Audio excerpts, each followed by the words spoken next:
সম্মানীয় ভাই বাবাজিরা আমার, আল্লাহ পাক রব্বুল আলামিন কোরআন পাকের মধ্যে সাহাবায়ে কেরামদেরকে উদ্দেশ্য করে বললেন, রাদিয়াল্লাহু আনহুম ওয়া রাদু আন উলাইকা হিজবুল্লাহ আলা ইন্না হিজবাল্লাহি হুমুল মুফলিহুন। আল্লাহ বলছেন আমি তাদের উপর খুশি আর তারা আমার উপর খুশি। উলাইকা হিজবুল্লাহ আলা ইন্না হিজবাল্লাহি হুমুল মুফলিহুন।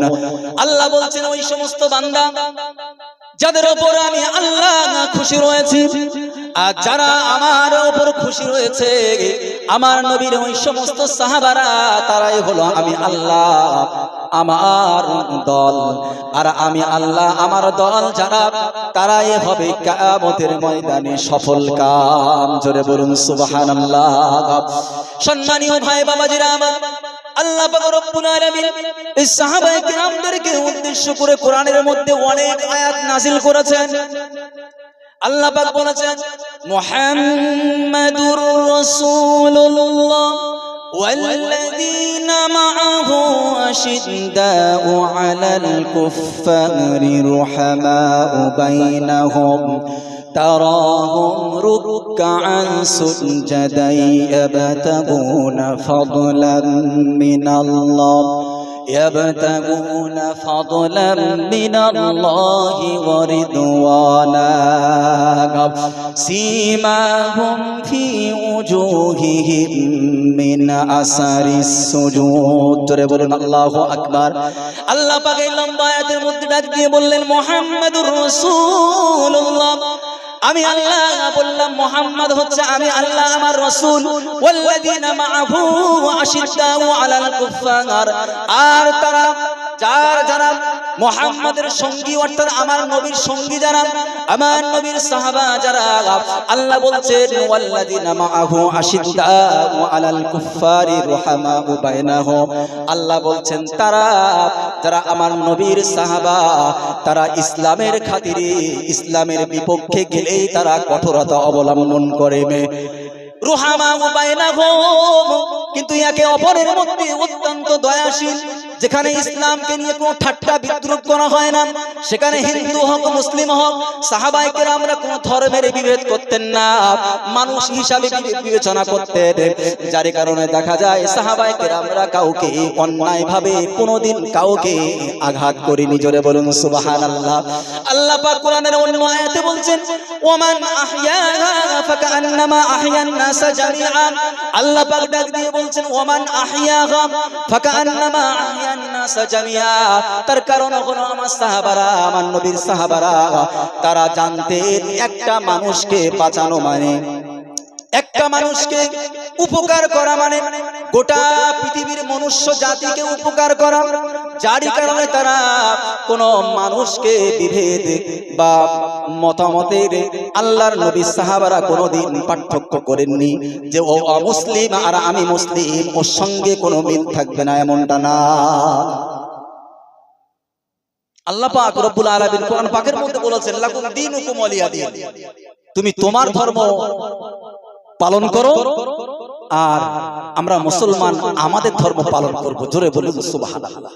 মুসলমানরা কোনোদিন কোন ধর্মের উপর আঘাত করতে পারে না। আজকে যা বর্তমানে দেখতে পাচ্ছেন, মুসলমানদেরকে ফাঁসানোর জন্য বিভিন্ন রকম ষড়যন্ত্র। আমি ঈদগার ওখানে জলসা করেছিলাম, ওখানে বলেছিলাম অসীম সরকারকে নিয়ে। আজকে আরেকটা নতুন খবর দেই। ইদানিং শুনেছেন যারা ফেসবুক বা ইউটিউব, যারা একটু ঘাটে, সোশ্যাল মিডিয়ার সঙ্গে যারা একটু সম্পর্ক রাখে, ইদানিং একটা ঘটনা ঘটেছে। একটা জায়গায় 60 থেকে 70টা ঠাকুর ভেঙে দেওয়া হয়েছে। এটা ষড়যন্ত্রমূলক। কিন্তু পরে দেখা যায়, সিসি ক্যামেরা চেক করে দেখা যায় যে ওই ঠাকুর ভাঙা লোক কোনো আব্দুর রহমান, সুলাইমান, আব্দুল্লাহ এরা নয়, তারা ছিল অমুসলিম। জোরে বলুন সুবহানাল্লাহ। কোন মুসলমান আর একটা ভিন ধর্মী মানুষের উপর আঘাত করতে পারে না, এটা আল্লাহ শেখায় না। জোরে বলবেন না সুবহানাল্লাহ। এটা ইসলাম। যে কথা বলছিলাম আল্লাহ পাক রব্বুল আলামিন সাহাবায়ে কেরামদের সম্পর্কে বলছেন ওয়াল্লাযীনা মাআহু আশিদ্দাউ আলাল কুফফার রুহামাউ বাইনাহুম। আল্লাহ ডাক দিয়ে বলছেন ইসলামের বিপক্ষে যখনই কোন রকম কোন ফয়সালা চলে যায়, ইসলাম বিদ্বেষীমূলক কোন রকম কোন আচার আচরণ যখন সামনে চলে আসে, তখনই আমার সাহাবারা তারা কঠোরতা অবলম্বন করতেন না। ইসলামকে বাদ দিয়ে কোন রকম কোন আপোষ করা যাবে না। আল্লাহ পাক ডাক দিয়ে বলছেন ওয়ারহামাউ বাইনাহুম, কিন্তু তারা মানুষ হিসাবে একে অপরের মধ্যে ছিল দয়ালু। আল্লাহ পাক ডাক দিয়ে বলছেন রুকআন সুজদান ইয়াবতাগুনা ফাদলাম মিনাল্লাহি ওয়া রিদওয়ানা। ওই নবীর সাহাবা যারা ছিলেন তারা আমি আল্লাহ আমাকে খুশি করার জন্য কখনো রুকু করতেন, কখনো সিজদা করতেন। আমি আল্লাহ পাক ডাক দিয়ে বললাম সীমাহুম ফি উজুহিহিম মিন আসারিস সুজুদ। আমার নবী সাহাবাদের ওই সিজদা করার নিশানটা আমি আল্লাহ পাক রব্বুল আলামিন তাদের চেহারায় ফুটিয়ে দিয়েছি। জোরে বলুন সুবহানাল্লাহ। এর থেকে বোঝা যায় যারা সিজদা করে সিজদার একটা নিশান আল্লাহ পাক তার চেহারায় তৈরি করে দেয়, ঠিক কিনা বলে? এবার প্রশ্ন, অনেক মানুষ নামাজ পড়ে দেখবেন কপাল কালো হয় কি হয় না? দেখেছেন না? আবার অনেক মানুষ একেবারে বুড়ো হয়ে কবরে চলে গেছে কিন্তু কপাল কালো হয় না। আল্লাহ পাক বলছেন সীমাহুম ফি উজুহিহিম মিন আসারিস সুজুদ। যে সমস্ত সাহাবারা আল্লাহর উদ্দেশ্যে রুকু সিজদা করতেন, সিজদার নিশান হিসাবে আল্লাহ পাক বলছেন আমি তাদের কপালে কালো দাগ, আমি তাদের চেহারায় একটা চিহ্ন তৈরি করে দিয়েছিলাম, একটা নিশান তৈরি করে দিয়েছিলাম। তার মানে প্রশ্ন জাগে, তাহলে আমরা যারা কপাল এখনো সিজদা করে কালো করতে পারিনি, তাহলে কি আল্লাহর দলে ভুক্ত হতে পারবো না? আসলে তাফসীর এমনটা না। তাফসীর হচ্ছে আপনার যিনি নামাজ পড়েন, এই নামাজ যিনি পড়ে কপালটা কালো হওয়া শর্ত না, তার চেহারাটা হবে নমনীয়তা ভাব থাকবে, তার চরিত্রে যেন কোন রকম কোন অবৈধমূলক চরিত্র না হয়। নামাজে থাকবে বিনয়, গুনাহ থেকে বাঁচবে, আর চরিত্রে নম্র থাকবে। চোখে মুখে আল্লাহ পাকের ভীতি অবলম্বন করা যাবে, অনুভব করা যাবে, তবেই মনে করতে হবে যে উনি হচ্ছে আল্লাহ পাক রব্বুল আলামিনের ঘোষিত সেই মানুষটা। সীমাহুম ফি উজুহিহিম, যার চেহারা দেখলে মনে হয় না এই ব্যক্তি আল্লাহওয়ালা, যার চেহারা দেখলে নমনীয়তা ভাব প্রকাশ পায়, যার থেকে কোনো গুনাহ প্রকাশ পায় না, যার দ্বারা কোনো মানুষ কষ্ট পায় না, সেই ব্যক্তি হচ্ছে এই আয়াতের মূল লক্ষ্য। তাহলে বোঝা গেল আমরা যারা রুকু করি সিজদা করি, আমাদের যদি কপাল কালো না হয় কোনো ভয় পাওয়ার দরকার নাই। হ্যাঁ, নামাজ পড়ি কপাল কালো হয়ে গেছে, এখনো পর্যন্ত মানুষকে ছোট বড় কথা বলতে দ্বিধা করলাম না। নামাজ পড়ি কপাল কালো হয়ে গেছে, এখনো গুনাহ বাদ দিতে পারলাম না। নামাজ পড়ি কপাল কালো করে ফেলেছি, চরিত্র ভালো করতে পারলাম না, ওটা আল্লাহর উদ্দেশ্য না। নামাজ পড়ি কপাল কালো করে ফেলেছি, মসজিদের কোনো আদব নেই, হট্টগোল শুরু, আলেম ওলামার কোন রকম কোনো সম্মান নেই, এগুলো আল্লাহ পাক চান। আল্লাহ পাক চেয়েছেন কি? আল্লাহ পাক যেটা চেয়েছেন সেটা রাসূল সাল্লাল্লাহু আলাইহি ওয়াসাল্লাম হাদিস পাকের মধ্যে বলেছেন। আল্লাহ পাক রব্বুল আলামিন কুরআন পাকের এই ছোট্ট আয়াতের মধ্যে যেটা বললেন সীমাহুম ফি উজুহিহিম মিন আসারিস সুজুদ, যারা সিজদা করে তাদের চেহারায় সিজদার একটা নিশান আমি আল্লাহ পাক তৈরি করে দেই। আমার আল্লাহ পাক রব্বুল আলামিন কোরআন পাকের মধ্যে যে আয়াতটা বলেছেন, এই আয়াতের তাফসীর আল্লাহর নবী সাল্লাল্লাহু আলাইহি ওয়াসাল্লাম হাদিস পাকের মধ্যে করেছেন। জোরে বলুন সুবহানাল্লাহ। আল্লাহর নবী ডাক দিয়ে বললেন ইন্নাল্লাহা লা ইয়ানজুরু ইলা সুওয়ারিকুম ওয়া আমওয়ালিকুম, ওয়ালাকিন ইয়ানজুরু ইলা কুলুবিকুম। আল্লাহ পাক ডাক দিয়ে বলছেন, আল্লাহর নবী বলছেন, এ আমার উম্মত উম্মতিরা, কিয়ামতের ময়দানে আমার আল্লাহ পাক কারোর চেহারা দেখে বিচার করবেন না। আমার আল্লাহ পাক কারোর চেহারা দেখবেন না যে ওর চেহারাটা পরিষ্কার, ওর চেহারাটা কালো। যার কালো চেহারা তাকে জাহান্নামে দাও, যার পরিষ্কার চেহারা তাকে জান্নাতে দাও। যার কপালটা সিজদা করে কালো হয়ে গেছে তার জান্নাতে দাও, যার কপালটা সিজদা করে কালো করতে পারেনি তাকে জাহান্নামে দাও। আল্লাহর নবী বলছেন, না না না, আমার আল্লাহ পাক কিয়ামতের ময়দানে জান্নাত জাহান্নামের বিচার যখন করবেন, ওই বিচারের সময় কিন্তু চেহারা দেখে বিচার করবেন না। আল্লাহ পাক কি দেখবেন? আল্লাহর নবী বলছেন, ওয়ালাকিন ইয়ানজুরুল্লাহু ইলা কুলুবিকুম। আল্লাহ পাক দেখবেন ওই মানুষটার অন্তর কেমন ছিল।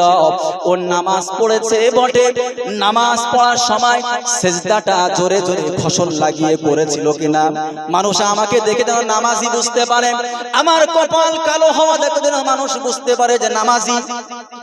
এমনটা যেন না হয়, আমি নামাজ পড়ি গোটা গ্রামের মানুষ যেন বুঝতে পারে এই ব্যক্তিটা 5 ওয়াক্ত নামাজি, আমাকে যেন নামাজি বলে ডাকা হয়।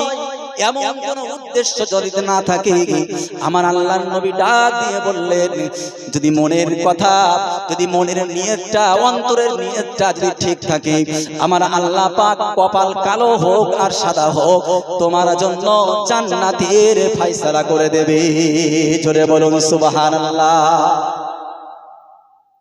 আল্লাহর নবী সাল্লাল্লাহু আলাইহি ওয়াসাল্লাম বললেন, ভয় পাওয়ার কোনো কারণ নাই, বরং হানাফি মাযহাবের মসলা অনুযায়ী জোরে জোরে সিজদা করা এবং এই আশায় সিজদা করা যে আমার কপালটা কালো হোক, মাকরুহ বলা হয়েছে, আল্লাহর কাছে অপছন্দনীয় আমল। ওই জন্য যাদের কপাল কালো হয়নি দরকার নেই, জোরে জোরে কপাল কালো করার দরকার নেই। বুঝতে পারেন? আমার আপনার কি করতে হবে? নামাজ যখন পড়ি আমার চেহারা দেখে যে মানুষ বুঝতে পারে না এই ব্যক্তির নামাজ, আমার চেহারা, আমার লেবাস, আমার আচার আচরণ দেখে, আমার ব্যবহার দেখে যেন মানুষ বুঝতে পারে না এই ব্যক্তিটা নামাজি, ইমানদার, মুত্তাকি, পরহেজগার। জোরে বলুন সুবহানাল্লাহ। সম্মানীয় ভাই বাবাজিরা আমার, আজকের দিনে আমার মূল আলোচনা হলো সাহাবায়ে কেরামদেরকে নিয়ে। সাহাবায়ে কেরামরা কত কষ্ট এই দুনিয়ার বুকে করেছেন, আপনি শুনলে অবাক হবেন। আজকে যারা আমরা যারা বয়ান করি, বক্তব্য করি, ওয়াজ নসিহত করি আর ওয়াজ নসিহত শুনি, বক্তাদের মুখে বলেন আর কিতাবের মধ্যে বলেন, কোরআনের মধ্যে বলেন, যত জায়গায় রয়েছে যে মুমিনদের জন্য জান্নাত রয়েছে, মুমিনদের জন্য আল্লাহ পাকের দয়া রয়েছে, আল্লাহ পাকের খুশি রয়েছে, মুমিনদের জন্য জান্নাতুল ফেরদাউস রয়েছে। এই সমস্ত যত রকমের ওয়াদা আমি যদি বলি, সর্বপ্রথম মুমিন তারাই যারা হচ্ছে আল্লাহর নবী সাল্লাল্লাহু আলাইহি ওয়াসাল্লামের হাতে হাত দিয়ে মুসলমান হয়েছিলেন। জোরে বলুন সুবহানাল্লাহ। ওই জন্য জান্নাত বলেন আর আল্লাহর রহমত বলেন, আল্লাহর খুশি বলেন, জান্নাতুল ফেরদাউস বলেন, সব কিছুর প্রথম হকদার হলো একমাত্র আল্লাহর নবীর সাহাবারা। তার কারণ হলো তারা হচ্ছে মুমিনুনা সাবিকুন, তারাই হলো সর্বপ্রথম মুমিন, তারাই হলো মুমিন মুসলিমুন আল আউয়ালুন, তারাই হচ্ছে সর্বপ্রথম মুসলমান। সুতরাং তাদেরকে বাদ দিয়ে আল্লাহ পাক আমাদের মধ্যে বন্টন করবে এমনটা আশা করাও যায় না, ঠিক কিনা বলেন? আল্লাহ পাক রব্বুল আলামিন দয়ার নবী সাল্লাল্লাহু আলাইহি ওয়াসাল্লামের হাতে হাত দিয়ে যে সমস্ত মানুষ মুসলমান হয়েছিলেন, সাহাবা হয়েছিলেন, ঈমানের মধ্যে ঈমান তারা গ্রহণ করেছিলেন, আমার আল্লাহর নবী সাল্লাল্লাহু আলাইহি ওয়াসাল্লামের সাহাবা যারা হয়েছে, আল্লাহ পাক রব্বুল আলামিন কিয়ামতের ময়দানে তাদের একটা আলাদা রকম সম্মান দেবেন। জোরে বলুন সুবহানাল্লাহ।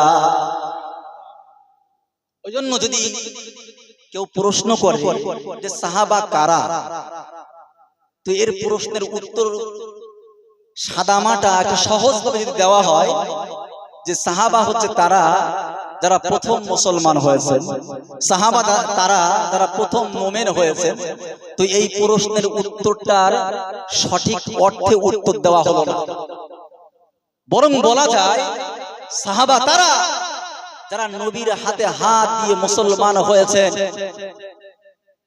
সর্বকিছু ত্যাগ করতে বাধ্য হয়েছিলেন। স্বামী আছেন, স্ত্রীকে ত্যাগ করেছেন, স্ত্রী হাতে হাত দিয়ে মুসলমান হয়েছেন, রাসূলের কাছে মুসলমান হয়েছেন, স্বামীকে ত্যাগ করেছেন একমাত্র ইসলামের জন্য। জমি জায়গা ধন সম্পত্তি সব কিছু ত্যাগ করে একমাত্র ইসলামের জন্য ত্যাগ করেছিলেন, তারা হচ্ছে সাহাবা। আজকে আমরা মুসলমানের ঘরে জন্ম নিয়েছি, আমাদের মুসলমান হওয়াটা আর সাহাবায়ে কেরামদের মুসলমান হওয়াটা কি একরকম? আমরা মুসলমান এলাকায় জন্ম নিয়েছি, আমার বাপ আমার ছোট্ট থেকে নামটা মুসলিম রেখে দিয়েছে, আমি মুসলিম ঘরেই লালন পালন হয়েছি, লালিত পালিত হয়েছি, আমার আখলাক চরিত্রটা মুসলমানদের মতো হয়েছে। কিন্তু যে যারা নবী সাহাবী ছিলেন, যারা নবী সাহাবা ছিলেন, তারা কি আমাদের মতো মুসলমান হয়েছিলেন? সেই সময় মুসলমান হওয়া মানে মুসিবত, বিপদ, মউতকে আমন্ত্রণ জানানো। কথা কি ভুল বললাম? সেই সময় মুসলমান হওয়া মানে সে নিজেকে মরণের সামনে ঠেলে দেওয়া। সম্মানীয় ভাই বাবাজিরা আমার, সাহাবায়ে কেরামরা যারা ঈমান নিয়ে এসেছিলেন, এই ঈমান নিয়ে আসার কারণে কত রকমের বিপদ তাদের সামনে, এই দুনিয়ার বুকে তাদের সামনে কত রকমের বিপদ এসেছিল আমরা সবাই ইতিহাস কম বেশি জানি। তারপরে আজকে আমার এই যেহেতু বিষয়, তাই আমি অল্প অল্প করে দু চারটি ঘটনা আমি আপনাদের সামনে কোরআন হাদিস দিয়ে বলতে চাই। হযরতে খাব্বাব বিন আরাত রাদিয়াল্লাহু তাআলা আনহু তিনি মুসলমান হয়েছেন। মুসলমান হওয়ার পর বেঈমান বেদিন কুফারে কুরাইশরা আগুন জ্বালিয়েছে। আগুন জ্বালানোর পরে হযরতে খাব্বাব বিন আরাত রাদিয়াল্লাহু তাআলা আনহুকে ওই বেঈমান বেদিন কুফারে কুরাইশরা আগুনের উপর শুইয়ে নিয়েছে। হযরতে খাব্বাব বিন আরাত রাদিয়াল্লাহু তাআলা আনহুর পিঠের যে চর্বি ছিল বা চর্বিগুলো গলে গলে ওই আগুনটা এক সময় ঠান্ডা হয়ে গেছে। আল্লাহর নবীর সাহাবা হযরতে উমর রাদিয়াল্লাহু তাআলা আনহু যখন খলিফা হলেন, একদিন খাব্বাব বিন আরাত রাদিয়াল্লাহু তাআলা আনহুর সামনে আল্লাহর নবীর সাহাবা ওমরের দেখা হয়ে গেল এবং আল্লাহর নবীর সাহাবা খাব্বাব বিন আরাতের পিঠটা দেখা পড়ে গেল। হযরতে উমর ডাক দিয়ে বললেন, খাব্বাব কি ব্যাপার, তোমার পিঠের অবস্থা এমন কেন? আল্লাহর নবীর সাহাবা খাব্বাব বিন আরাত রাদিয়াল্লাহু তাআলা আনহু বললেন, এ আমিরুল মুমিনিন খলিফাতুল মুসলিমিন হযরতে উমর ফারুক রাদিয়াল্লাহু তাআলা আনহু, আমি যখন ইসলাম নিয়ে এসেছিলাম, ইসলাম নিয়ে আসার কারণে আমার মনিব উম্মে আনমার সে আমার মেরে দেওয়ার জন্য, ইসলাম থেকে পিছিয়ে রাখার জন্য, ইসলামকে ত্যাগ করার জন্য আমি খাব্বাব বিন আরাত আমাকে আগুনের উপর শুইয়ে দিয়েছিল, যার কারণে আমার পিঠের আজকে এই অবস্থা। আমরা মুসলমান হয়েছি আর তারা মুসলমান হয়েছে, অনেক রকমের পার্থক্য। এর আগে আমরা শুনেছি হযরত সুমাইয়া রাদিয়াল্লাহু তাআলা আনহার ঘটনা। সুমাইয়া রাদিয়াল্লাহু তাআলা আনহার লজ্জা স্থানে বর্ষা ঢুকিয়ে দেওয়া হয়েছিল। স্বামীর সামনে, সন্তানের সামনে শেষ নিঃশ্বাস ত্যাগ করলেন। ইসলামের সর্বপ্রথম শহীদ যিনি হয়েছিলেন তিনি অন্য কেউ না, তিনি হচ্ছেন মায়ের জাত হযরত সুমাইয়া রাদিয়াল্লাহু তাআলা। সম্মানীয় ভাই বাবাজিরা আমার, আমরা হযরত বিলাল রাদিয়াল্লাহু তাআলা আনহুর ঘটনা শুনেছি। একটু আগে খাব্বাব রাদিয়াল্লাহু তাআলা আনহুর কথা বললাম। হযরত সুমাইয়া রাদিয়াল্লাহু তাআলা আনহার ঘটনা আমরা সকলে শুনেছি। হযরত আম্মার রাদিয়াল্লাহু তাআলা আনহুর ঘটনা আমরা শুনেছি। হযরত ইয়াসির রাদিয়াল্লাহু তাআলা আনহুর ঘটনা শুনেছি। এই সমস্ত সাহাবারা অত্যন্ত গরীব সাহাবা, অসহায় সাহাবা ছিলেন। তাদেরকে কি করা হতো? তাদেরকে এই সমস্ত শুধু মক্কার অলিতে গলিতে টানা হতো এমনটা নয়, বরং পানিতে বারবার মাথা ধরে চুপানো হতো, আবার তোলা হতো। এরকম ভাবে শাস্তি দেওয়া হতো, কষ্ট দেওয়া হতো, যেন মুসলমান থেকে ফিরে যে আবার কাফির হয়ে যায়, মুশরিক হয়ে যায়। সম্মানীয় ভাই বাবাজিরা আমার, শুধু তাই নয়, এই গরিব সাহাবাদেরকে কষ্ট দিয়ে তারা ক্ষান্ত হয়নি। বড় বড় উচ্চ মর্যাদাশীল সাহাবা যারা, বড় বড় সম্ভ্রান্ত পরিবারের মানুষ যারা, হযরতে উসমান রাদিয়াল্লাহু তাআলা আনহুর মতো সাহাবা, হযরতে জুবাইর ইবনে আওয়াম রাদিয়াল্লাহু তাআলা আনহুর মতো সাহাবা, হযরতে আবু বকর রাদিয়াল্লাহু তাআলা আনহুর মতো সাহাবা যারা ছিলেন, তাদেরকেও কষ্ট ভোগ করতে হয়েছে। বাবা হযরতে জুবাইর ইবনে আওয়াম রাদিয়াল্লাহু তাআলা আনহু একজন বড় মাপের সাহাবা ছিলেন, প্রথম সারির সাহাবা ছিলেন। আল্লাহর নবীর সাহাবা জুবাইর ইবনে আওয়াম যখন মুসলমান হয়েছে, তার চাচা চাটাই মতো খেজুর পাতার যে বনন থাকে, চাটাই বলি, ওই চাটাইয়ের মধ্যে গুটিয়ে গুটিয়ে হযরতে জুবাইর ইবনে আওয়াম রাদিয়াল্লাহু তাআলা আনহুকে ঘরের আড়ার সঙ্গে ঝুলিয়ে দেওয়া হতো। আর জুবাইর রাদিয়াল্লাহু তাআলা আনহুর ইসলাম থেকে পিছিয়ে নিয়ে আসার জন্য জুবাইর রাদিয়াল্লাহু তাআলা আনহুর মুখ বরাবর আগুন জ্বালিয়ে ধোঁয়া দেওয়া হতো। কথা কি বোঝা যায়? চাটাইয়ের মধ্যে যে খেজুর পাতার বনন, চাটাইয়ের মধ্যে গুটিয়ে জুবাইর ইবনে আওয়াম রাদিয়াল্লাহু তাআলা আনহুকে চাটাইয়ের মধ্যে গুটিয়ে কি করতেন? এই নিচে থেকে ধোঁয়া দিয়ে চোখ মুখ সব জ্বালা করবে, অসহ্য একটা ভাব হবে, ওই জন্য কষ্টে ইসলামকে ত্যাগ করে দেয়, সেরকম একটা কষ্ট প্রয়োগ করা হতো। তারপরেও ইসলাম ছাড়িনি। জোরে বলেন সুবহানাল্লাহ।